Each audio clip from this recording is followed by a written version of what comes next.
Shalom, selamat malam Bapak Ibu Saudara yang diberkati oleh Tuhan. Kita kembali berjumpa di Renungan Akhir Pekan ini bersama dengan saya Pendeta Okta. Dan saat ini saya mengajak saudara untuk meluangkan waktu sejenak. Kita akan bersama-sama diberkati oleh firman Tuhan di akhir pekan ini. Sebelum kita merenungkan firman Tuhan, mari kita satu hati di dalam doa. Bapa di surga, terima kasih, sungguh kami bersyukur oleh karena berkat dan pemeliharaan Tuhan, kami dapat melewati hari-hari di sepekan ini. Dan di akhir pekan ini kami boleh menikmati anugerah-Mu. Dan saat ini kami mau merenungkan firman Tuhan. Kiranya kuasa Roh Kudus-Mu memampukan menolong setiap kami. Kami menyerahkan waktu sharing firman-Mu saat ini. Demi nama Kristus kami berdoa, haleluya, amin. Bapak Ibu Saudara, firman Tuhan yang kita renungkan bersama terdapat dalam 1 Korintus pasal 15 ayatnya yang ke-35 sampai yang ke-38. 1 Korintus pasal 15 ayatnya yang ke-35 sampai yang ke-38.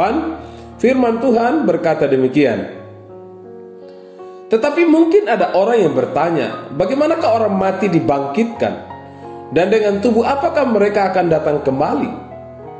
Hai orang bodoh, apakah yang engkau sendiri taburkan tidak akan tumbuh dan hidup kalau ia tidak mati dahulu?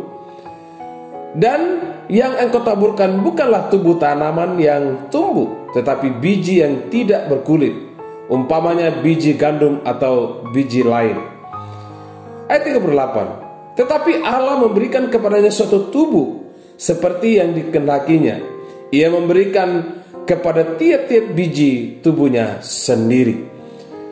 Bapak Ibu Saudara yang dikasihi dalam Kristus, di akhir pekan ini kita merenungkan satu tema tentang menjaga persekutuan dengan Allah. Saudara, kita mengenal pohon. Pohon itu unik. Ia gemulai sekaligus kuat. Bila angin kuat menghantam pohon tersebut, tidak akan patah atau tumbang. Ia hanya akan merunduk sedikit, tetapi sesaat kemudian tegak kembali. Seperti pohon bambu. Saudara, apa rahasia yang membuatnya tak mudah patah? Sesungguhnya rahasianya terletak pada tempat tumbuhnya. Pohon bambu itu berakar dan menancap kuat sehingga sulit untuk ditumbangkan. Bapak Ibu Saudara yang kekasih dalam Kristus, di jemaat Korintus, angin rupa-rupa pengajaran sedang kuat menerpa jemaat. Sehingga Rasul Paulus menasihatkan mereka agar tetap teguh dan selalu giat melayani Tuhan. Mereka harus tetap terikat di dalam persekutuan bersama dengan Tuhan. Bapak Ibu Saudara, situasi menuntut mereka untuk menerapkan filosofi bambu. Susah ditumbangkan walaupun badai menerjang. Bapak Ibu Saudara, saat berada dalam rengkuhan kasih Tuhan, berarti kita tak terpisahkan dari dirinya. Namun Rasul Paulus menasihatkan supaya kita tinggal di dalam Tuhan. Tetapi kita harus ingat bahwa saat kita tinggal di dalam Tuhan tidak berarti bahwa topan kehidupan itu sirna atau tidak ada. Rasul Paulus justru mengingatkan kepada jemaat bahwa agar tetap menjaga persekutuan dengan Tuhan. Karena dengan persekutuan itu akan memberi kekuatan sehingga akan tetap kuat, akan tetap kokoh badai seperti apapun di dalam kehidupan. Bapak Ibu Saudara yang kekasih dalam Kristus, badai seperti apa yang kita alami hari-hari ini? Apakah kita mengalami sakit penyakit yang tak kunjung sembuh? Ada persoalan demi persoalan yang kita alami di dalam hidup ini, sehingga kita khawatir, kita takut, kita cemas. Bahkan kita sudah sekian tahun kita berdoa, dan jawaban doa itu belum kunjung datang juga.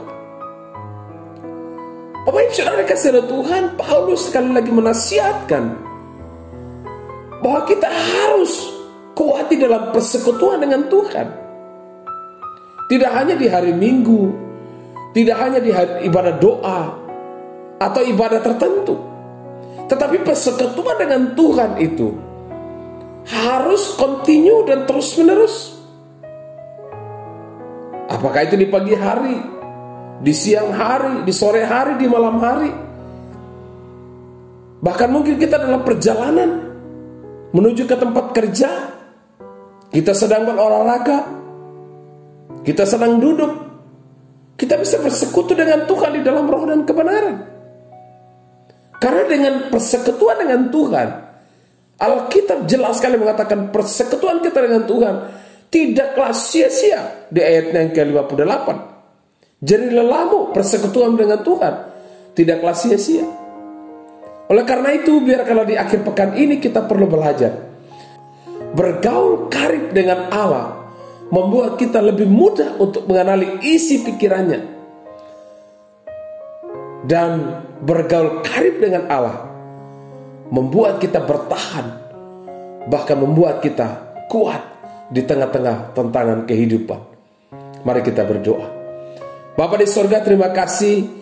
Kami sungguh bersyukur buat kebenaran firman-Mu di akhir pekan ini. Terima kasih ya Tuhan.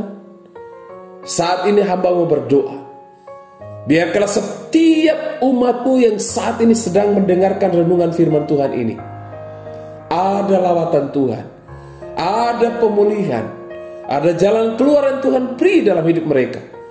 Dan biarlah mereka semakin berharap hanya kepada Tuhan. Kami sungguh percaya cobaan-cobaan yang kami alami dalam hidup ini tidak melampaui kekuatan kami. Karena saat kami dicobai, saat kami mengalami masalah, Tuhan memberi jalan keluar di dalam hidup kami.